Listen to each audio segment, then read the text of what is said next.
নমস্কার, আমার নতুন একটি ভিডিওতে সকলকে স্বাগত জানাই। আজকের ভিডিওটা একটু অন্যরকম। এখন বাজে 12:30টার মতো। এই সময় থেকে ভিডিওটা শুরু করছি। দুপুরে খাওয়া দাওয়া করে আজকে বেরিয়ে পড়েছিলাম মায়াপুর যাবার উদ্দেশ্যে। 25শে ডিসেম্বরে ছুটি পড়ার পর থেকেই আমরা ভাবছিলাম মায়াপুর আসার কথা, তো আসা হচ্ছিল না। তার কারণ হলো ওই 25শে ডিসেম্বর থেকে 1 জানুয়ারি পর্যন্ত প্রচণ্ড ভিড় হয় মায়াপুরে। সেটা তো আছেই, তার সাথে ঠান্ডাটাও খুব বেশি পড়ে গেছে। তো আমরা নতুন বছরের ফার্স্ট উইকেন্ডেতেই গেছিলাম মায়াপুর। নবদ্বীপ বাড়ি হওয়ার সুবাদে মায়াপুরটা তো বাড়ির খুবই কাছে। প্রতি বছরই মায়াপুরে দেখি এই 25শে ডিসেম্বরে একটা মেলা বসে, গীতা মেলা। ওটাই 7 থেকে 8 দিন মতো থাকে। মেলাতে দেখি প্রতি বছরই কিছু আর্টিস্ট বসে, তারপরে তারা পয়সা নেয় আর এখানে কালে কিছু কলকা বানিয়ে দেয় রাধারানীর মতো। অনেকে শখ করে। তো আমরা আজকে মেলাটা দেখতে পারবো ভাবিনি, সৌভাগ্যবশত দেখা হয়ে গেল। এমনিতে তো ইস্কনের ভিতরটা ভীষণ ভালো করে সাজানো, তার মধ্যে এই মেলাটা উপলক্ষে আরও বেশি বেশি করে সাজানো হয় লাইট দিয়ে। যেহেতু শেষের দিন, তার জন্য প্রচুর অনুষ্ঠানও হচ্ছিল আর সুন্দর সুন্দর ডান্স পারফরমেন্স হচ্ছিল। বিভিন্ন দেশ থেকে প্রচুর নৃত্যশিল্পী এসেছে তাদের আঞ্চলিক নৃত্যকে এখানে পরিবেশন করার জন্য। আমরা প্রথম যেতেই এই পারফরমেন্সটা দেখতে পেলাম। মেলাটা আজকে শেষ দিন বলে এত কিছুর আয়োজন করা হয়েছিল। শ্রীকৃষ্ণের একটা গানের সাথে এই নাচটা করছিল, খুব সুন্দর। ওরা ছিল রাশিয়ান। তো এটাই সব থেকে বড় ব্যাপার যে আমাদের ভারতীয় সংস্কৃতিকে এত সুন্দরভাবে মঞ্চে উপস্থাপন করছিল, দেখে খুব ভালো লাগছিল। তার থেকেও বড় ব্যাপার, এত কম বয়সী ছেলে তারা ভারতীয় শিল্প সংস্কৃতিকে এত সুন্দরভাবে রপ্ত করেছে, তারপরে সেটা মঞ্চে প্রতিস্থাপন করা, এটা অবশ্যই শিক্ষণীয় একটা বিষয়। তবে শ্রীহানবাবুর কিন্তু খুব ভালো লেগেছে এটা দেখতে। বড় বড় গাছগুলোতে সুন্দরভাবে লাইট ঝুলিয়ে দিয়েছে, ভীষণ ভালো লাগছিল দেখতে চারিপাশটা। আর এখানে কিছু মূর্তি দিয়ে কয়েকটা ঘটনাকে তুলে ধরা হয়েছে, তারপরে নিচে সেগুলো লেখাও ছিল। তো আমি শ্রীহানকে নিয়ে দেখতে নিয়ে এসেছি, ওকে পড়ে পড়ে শোনাচ্ছিলাম। মেলা মানেই তো ওখানে খাবারের দোকান আর অন্যান্য জিনিসপত্রের দোকান বসবেই, তো এখানেও তার অন্যথা হয়নি। প্রচুর দোকান বসেছে খাবারের, সবই যদিও এখানে নিরামিষ, স্বাভাবিক ব্যাপার। আশেপাশটা ঘুরে আসতে দেখলাম আবার একটা বাচ্চা মেয়ে ওখানে পারফর্ম করতে উঠেছে, তো ভীষণ ভালো নাচ করছিল। মনে হয় এটা কত্থক। আমি অতটা নাচের সম্পর্কে কিছু জানি না, কিন্তু আমার দেখে সেটাই মনে হলো। শ্রীহান তার বাবাইয়ের সাথে লাইটগুলো অবাক হয়ে দেখছে। যারা নাচছিল তারা সম্পূর্ণ ভক্তিমূলক গানের ওপরেই নাচগুলো করছিল, এটা দেখে বেশ ভালো লাগলো। মেলা থেকে বেরিয়েই শ্রীহানের নজর পড়েছে গোবিন্দ রেস্টুরেন্টের দিকে। তো গোবিন্দ রেস্টুরেন্টটা আগে তো বেশ বড়ই ছিল, তবে এবার গিয়ে দেখছি ওটাকে আবার দোতলা বানানো হয়েছে, আরও অনেকটা বড় জায়গা করেছে। তবে এবার আর আমরা ওখানে ঢুকিনি, কারণ ইচ্ছা ছিল বাইরে গিয়ে কিছু আমিষ খাবার খাওয়ার, কারণ মেলাতে এত নিরামিষ খেয়েছি। শ্রীহানের বায়না সামলাতে আবার একটু মোমোও নিলাম। ভিতরে বললো পনির আছে, পনির তো কিছুই নেই, শুধু বাঁধাকপিই ছিল। তাতেই তার দাম নিয়েছে 50 টাকা, 5 পিস ছিল। ওখানে দামটা একটু বেশিই পড়ে যায়। এই দিদি ওখানে বই বিক্রি করছিলেন, ওনার সাথে ওনার বাচ্চা ছিল, তো বাচ্চাটা একটা ছোট বই নিয়ে এসে শ্রীহানকে দিচ্ছে। তো আমাদের দেখে বেশ ভালোই লাগলো, আর আমরা বইটাও ওনার থেকে কিনেও নিয়েছি। এই যে, ও কিন্তু শ্রীহানেরই বয়সে, তার মধ্যে 2 মিনিটের মধ্যে দুজনের আবার বন্ধুত্বও হয়ে গেছে। আসার সময় আবার একে অপরকে জড়িয়ে ধরছে।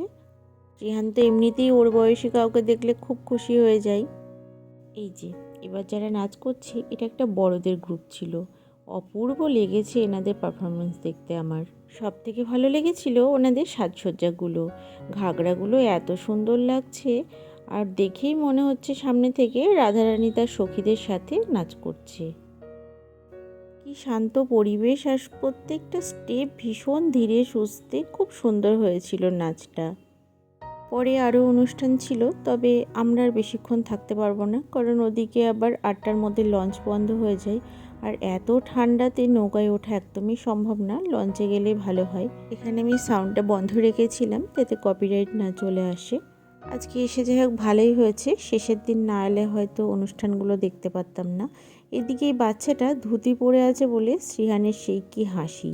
আমি লক্ষ্য করছি ও অনেকক্ষণ ধরে ওর দিকে তাকিয়ে আছে, তারপরে আমি যে তাকিয়েছি আর ও হেসে দিয়েছে। এবার মেলাটা একটু ঘুরে দেখি, কিছুই কেনার নেই, সবই তো এই ঘাগরা। আর আমি এই ঘাগরা আগেরবার এসে একটা কিনেছি, আমি দিদিভাই দুজনেই নিয়েছিলাম। পরপর সারিবদ্ধভাবে দোকানগুলো হয়েছিল, ঘাগরার পরেই ছিল একটা ঠাকুরের পোশাকের দোকান, তবে বাইরের থেকে এখানে ডাবল দাম। শ্রিয়ানবাবুর পছন্দের খাবার ওই 1 প্লেট মোমোই নিয়েছিলাম, তাছাড়া মেলাতে সেভাবে কিছু কিনিনি, কারণ আমার খুব একটা ফ্রেশ মনে হচ্ছিল না। এদিকে এই গাছটাতে ফল ধরে আছে পুরো থোকায় থোকায়, দেখতে যে কি ভালো লাগছিল, তবে এটা কি ফল আমি জানি না, হালকা লালচে ভাবও হয়েছে। আর ঠিক তার পাশেই আছে একটা আমলকি গাছ। এটা তো আগেও আমি দেখেছি, মানে যখন আসি তখনই আমলকি গাছের নিচেই বসি, তবে এবার যেহেতু সিজন, প্রচুর আমলকি ধরে আছে। আর ওর তো আমলকির প্রতি একটা দুর্বলতা রয়েছে, যখনই বাজারে যায় এক গাদা করে আমলকি কিনে নিয়ে আসে, তাই মজা করছিল যে এখান থেকে 2টো আমলকি পেরে নেব। আর কি পরিমাণে যে ভিড় ছিল কি বলবো, পুরো কাতারে কাতারে লোক, বহু দূর দূর থেকে সব লোকজন এসেছে। তো গোবিন্দ রেস্টুরেন্টে জায়গা নেই বললেই চলে, এতটাই ভিড় ছিল। ডিসেম্বর মাসে মায়াপুর আসলে এই একটা ভালো জিনিস দেখা যায়, এই যে ফুলের গাছগুলো এত সুন্দর লাগে। চন্দ্রমল্লিকা ফুল, ফুল তো হয়ই, চন্দ্রমল্লিকা ফুল হয়তো অনেকে বাড়িতেও হয়, কিন্তু এখানে এই যে সাজানো এত সুন্দর করে ওরা মেনটেন করে, এটা দেখলে আরও ভালো লাগে। এই যে পুরো চাপ হয়ে আছে ফুলগুলো, এক ধার থেকে পুরো লাইন দিয়ে রাখা রয়েছে, মনে হচ্ছে এখানে দাঁড়িয়েই থাকি আর দেখেই যাই, এতটাই ভালো লাগছিল। তবে আজকে আমাদের মায়াপুরে আসতে আসতে সন্ধ্যা হয়ে গেছে, এমনি মেঘলা ওয়েদার, তার মধ্যে শীত কুয়াশা সব মিলিয়ে আমরা বেশিক্ষণ ছিলাম না, ওই 2 ঘন্টা মতো ঘোরাঘুরি করেছি, তবুও মেলাটা ছিল বলে একটু বেশি থাকা হলো আর কি। এই কনকনে ঠান্ডায় আমরা কোথাও বেরোতে গেলে যে কতবার ভাবছি। আর এদিকে দেখুন কত লোকজন, একবার যদি বেরিয়ে পড়া যায় তাহলে কিন্তু ভালোই লাগে। আচ্ছা, কঞ্চ ভবন, এটা একটা থাকার জায়গা, কঞ্চ বিল্ডিং। হ্যাঁ এটাও থাকার জায়গা কিন্তু জানো তো। তো আচ্ছা, এখানে রুম ভাড়া প্রায় 10,000 টাকা করে। থাকবে সেইভাবে, লাক্সারি সবসময় উপভোগ করতে পারবে সবটা। অনেকটা হাঁটতে হবে। হ্যাঁ, ও যাবে, চল।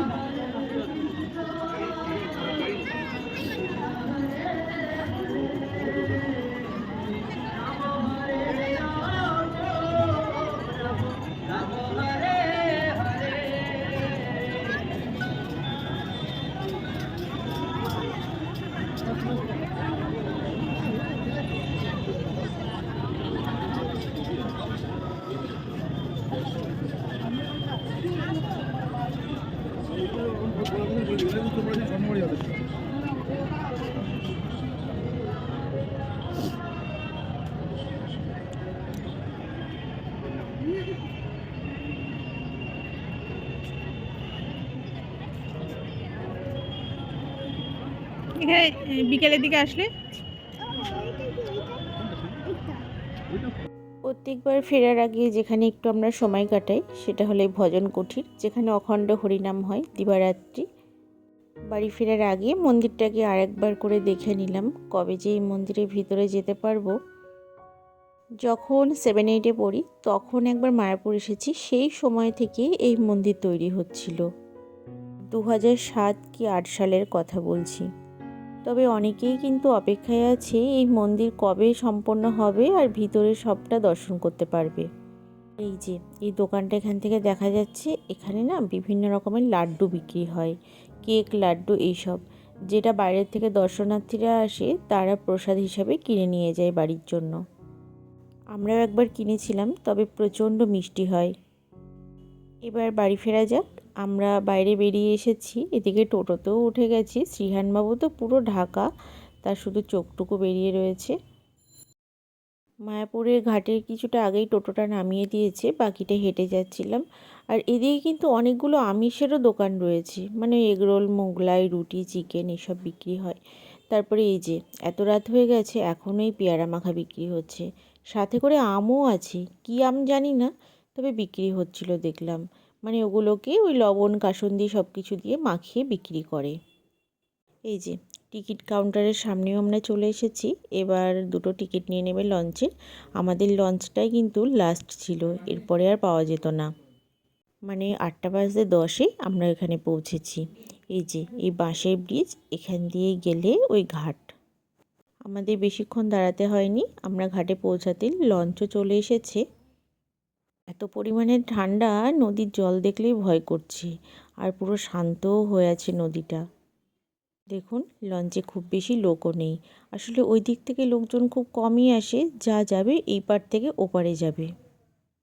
যাওয়ার সময় বেশ অনেক লোক হয়েছিল। এই যে এটা হচ্ছে আমাদের বড়াল ঘাট। ছোটোবেলা থেকে নবদ্বীপে স্নান করতে আসা মানে এই বড়াল ঘাটে। তারপরে পোড়ামাতলায় পুজো দিয়ে আবার বাড়ি ফিরে যেতাম।